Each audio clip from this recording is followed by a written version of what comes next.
Assalamualaikum warahmatullahi wabarakatuh.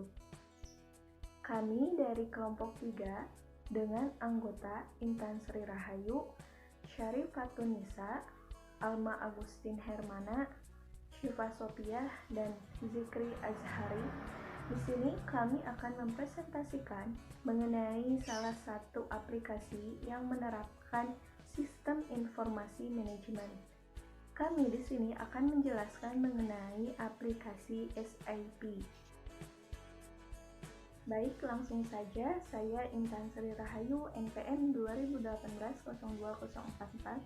Di sini saya akan menjelaskan mengenai sejarah aplikasi SIP ini, pembuatannya, kemudian pengertian aplikasi SIP. Jadi, aplikasi SIP ini dibuat oleh perusahaan Jerman pada tahun 1972 oleh 5 orang mantan pegawai IBM. Kemudian pengertiannya itu apa? Gimana? Aplikasi SIP ini adalah aplikasi ERP atau Enterprise Resource Planning terbesar di dunia yang dibuat oleh Jerman. Aplikasi ini dibuat dengan tujuan untuk memudahkan operasional dalam bisnis. Nah, kemudian pasti kalian akan bertanya-tanya, apa itu ERP? Jadi, ERP itu adalah aplikasi yang dapat memudahkan perusahaan dalam kegiatannya. Contohnya, yang dulunya dibuat dengan secara manual, sekarang dibuat secara otomatis, sehingga kegiatan operasional itu akan efisien dan lebih cepat juga. Pada tahun 2005, perusahaan ini telah mempekerjakan 35.873 pegawai.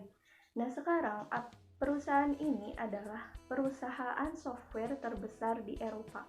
Dapat kalian bayangkan sendiri, telah berapa banyak peningkatan yang dapat dipekerjakan dalam perusahaan ini. Nah, aplikasi ini juga terdapat modul-modul, sejumlah modul. Jadi, modul-modul ini dapat membantu operasional perusahaan, tapi setiap modul satu dengan modul yang lainnya itu saling berkaitan sehingga fungsi monitoring dan controlling dalam perusahaan itu dapat terjalin dengan baik. Nah, aplikasi ERP itu sangat banyak sekali, tetapi hampir 80% perusahaan besar di dunia, bahkan di Indonesia itu menggunakan aplikasi SIP karena aplikasi ini tergolong sangat lengkap dan juga dalam data-datanya itu sangat akurat sekali, dapat membantu manajemen perusahaan itu sendiri. Kemudian, tujuan dari aplikasi SIP ini yang pertama, dapat membantu manajemen perusahaan. Jadi di dalam aplikasi ini terdapat sejumlah modul-modul di mana antara modul yang satu dengan modul yang lainnya itu saling keterkaitan sehingga fungsi monitoring dan controlling itu dapat terjalin atau dapat berjalan secara lebih baik dan konsisten sehingga sumber daya yang dikeluarkan itu tidak akan berlebihan atau tidak akan banyak dan juga dapat meminimalisir dari kemungkinan untuk human errors. Tujuan yang kedua yaitu membantu membuat keputusan. Jadi SIP juga memastikan peningkatan kualitas atas informasi dan data-data sehingga proses analisa dapat dilakukan secara lebih efisien dan pengambilan keputusan dapat dilakukan secara lebih cepat dan juga tepat. Nah, pasti kalian bertanya-tanya bagaimana cara menggunakan aplikasi SIP ini. Jadi, penggunaan SIP ini tidak sembarangan. Kalian harus benar-benar ahli dulu, harus benar-benar tahu dulu dari aplikasi ini karena perusahaan-perusahaan besar pasti akan merekrut orang-orang yang telah ahli dalam mengoperasikan aplikasi SIP ini untuk mengurangi kerugian yang dapat terjadi. Kalau misalkan kalian mau belajar, kalian bisa belajar secara otodidak ataupun sendiri karena sekarang ini adalah zaman digital di mana kalian bisa belajar melalui internet. Tetapi dengan belajar melalui internet ini pasti akan lebih lama. Lalu secara otodidak kalian juga bisa belajar melalui kursus. Tetapi ini pasti akan berbayar dan mungkin akan lebih cepat. Assalamualaikum warahmatullahi wabarakatuh. Izin memperkenalkan diri, nama saya Sari Nisa. Di sini saya sebagai pemateri kedua dan saya akan sedikit memaparkan tentang manfaat-manfaat penggunaan SIP bagi perusahaan dan modul-modul yang menyusun SIP. Baik, yang pertama saya akan memaparkan tentang manfaat penggunaan SIP bagi perusahaan. Yang ke satu ada pengelolaan data menjadi lebih mudah. Susunan modul di dalam SIP sudah saling terintegrasi, sehingga saat terjadi perubahan pada salah satu modul yang lain akan menyesuaikan. Artinya, SIP bermanfaat dalam real-time processing atau pemroses waktu nyata. Yang kedua ada transparansi data. Setiap orang yang terlibat di dalam SIP bisa melihat keseluruhan data yang ada di dalamnya. Setiap perubahan data yang diinput bisa dipantau secara langsung oleh orang lain. Dengan demikian, perusahaan akan terhindar dari penyelewengan oleh oknum-oknum yang tidak bertanggung jawab. Seterusnya, yang ketiga ada bisnis bisa berkembang dengan cepat. Setiap perubahan pasar bisa dipantau secara langsung melalui SIP. Hal ini tentu memberikan kemudahan bagi perusahaan untuk menyesuaikan setiap program dengan permintaan di pasaran. Jika perusahaan mampu memenuhi setiap permintaan pasar, perusahaan tersebut akan berkembang lebih cepat karena kepercayaan pelanggan semakin meningkat. Dan yang seterusnya ada menambah tingkat konsistensi dari semua aktivitas bisnis. SIP bisa memantau pelaksanaan SOP.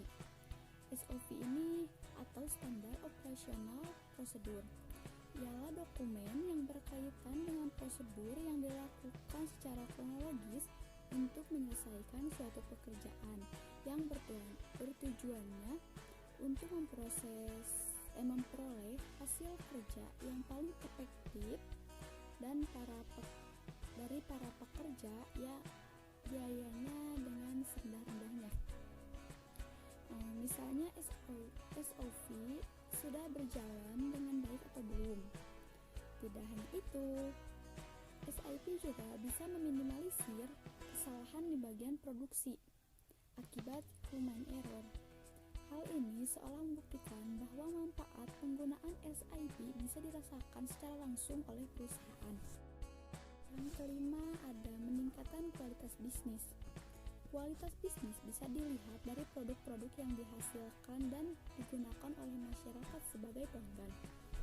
Untuk meningkatkan kualitas bisnis, langkah pertama yang harus dilakukan perusahaan adalah mencari data-data terkait produk di pasaran. Ternyata SIP dilengkapi dengan berbagai fitur untuk menganalisis semua data yang telah didapatkan. Dan yang terakhir ada tingkat akurasi tinggi. Keakuratan data yang diinput ke dalam SIP bisa dideteksi secara cepat dan tepat. Karena SIP melakukan verifikasi secara otomatis, hal ini tentu bisa mengatasi ketidaksesuaian data antar departemen. Materi selanjutnya ada modul-modul yang menyusun SIP. Yang ke satu ada Sales and Distribution, disingkat dengan SD. Ini adalah salah satu modul terpenting dalam SIP yang memiliki tingkat kompleksitas integrasi antar modul yang tinggi. SIP ini digunakan oleh perusahaan untuk mendukung kegiatan penjualan dan distribusi produk dan layanannya, mulai dari permintaan, pembelian, penjualan, pengiriman, hingga nantinya melakukan penagihan. Yang kedua ada Material Management atau MM. Kegunaan modul ini adalah untuk mengelola inventaris suatu perusahaan dan proses pembelian atau pengadaan, lalu memungkinkan perusahaan mengawasi, merencanakan pergerakan inventaris perusahaan, pengadaan inventaris itu sendiri. Yang selanjutnya ada Production Planning atau disingkat dengan PP. Modul ini membantu perusahaan dalam menjalankan proses perencanaan dan kontrol terhadap aktivitas produksi yang terjadi di dalam perusahaan. Selanjutnya ada Financial Accounting atau disingkat dengan FI. Modul ini berfungsi untuk mengelola dan mencatat transaksi-transaksi keuangan yang ada di dalam suatu perusahaan, dan tujuan akhirnya adalah untuk menghasilkan laporan keuangan yang akurat pada akhir periode. Fungsi di dalam modul ini yang sering digunakan yaitu akun receivable, akun payable, asset accounting, dan general ledger. Yang terakhir ada controlling atau disingkat dengan CO. Controlling ini adalah salah satu modul yang SIP yang sangat krusial. Modul ini mendukung dalam proses perencanaan, pelaporan, dan pemantauan operasi bisnis perusahaan.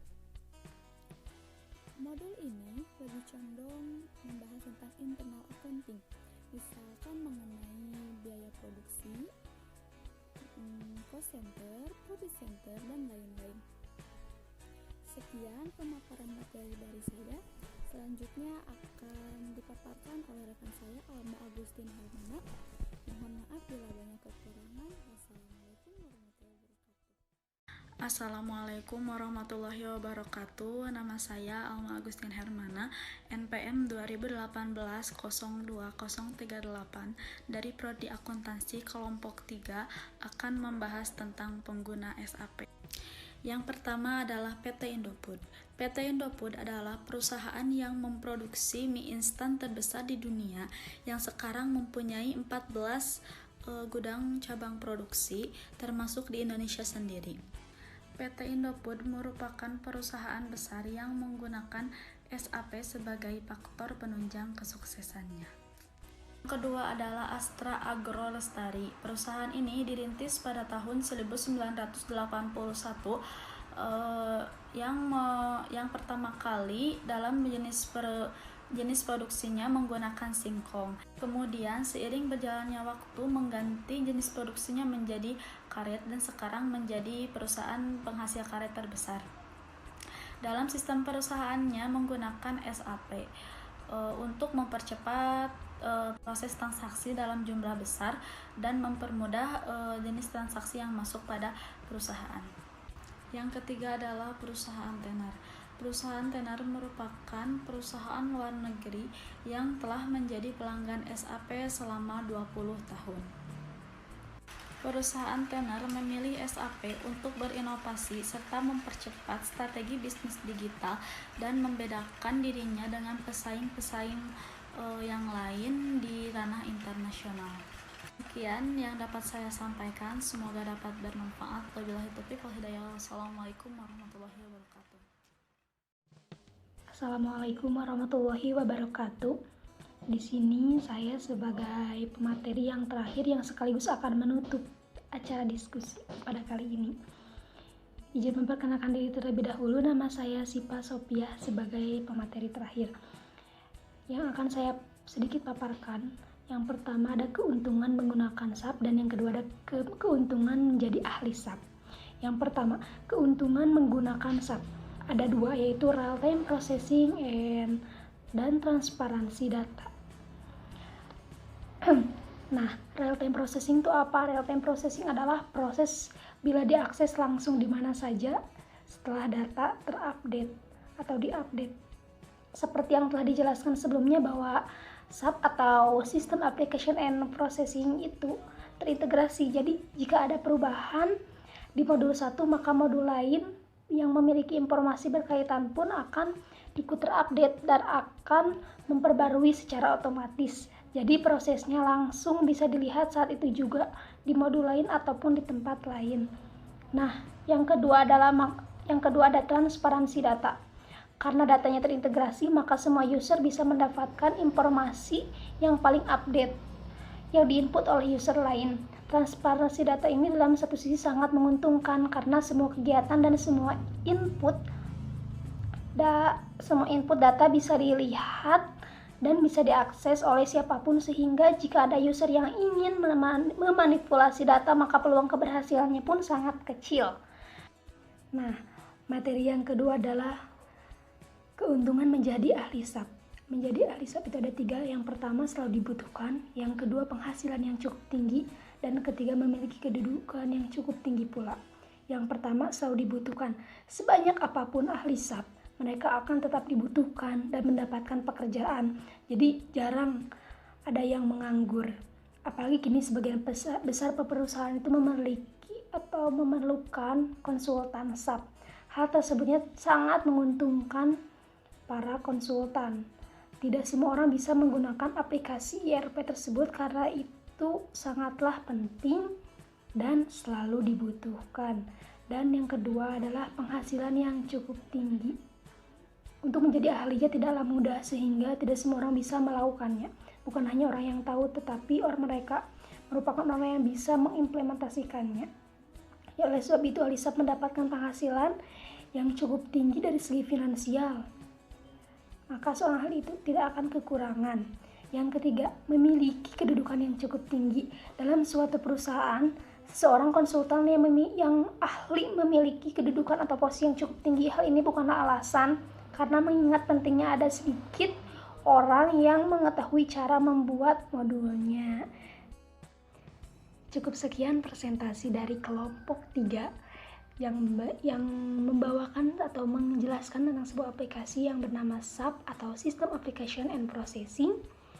Mohon maaf bila kelompok kami terdapat banyak kesalahan maupun dari cara pengucapannya, tutur katanya, atau penyampaiannya. Wallahu a'lam bishawab. Wassalamualaikum warahmatullahi wabarakatuh.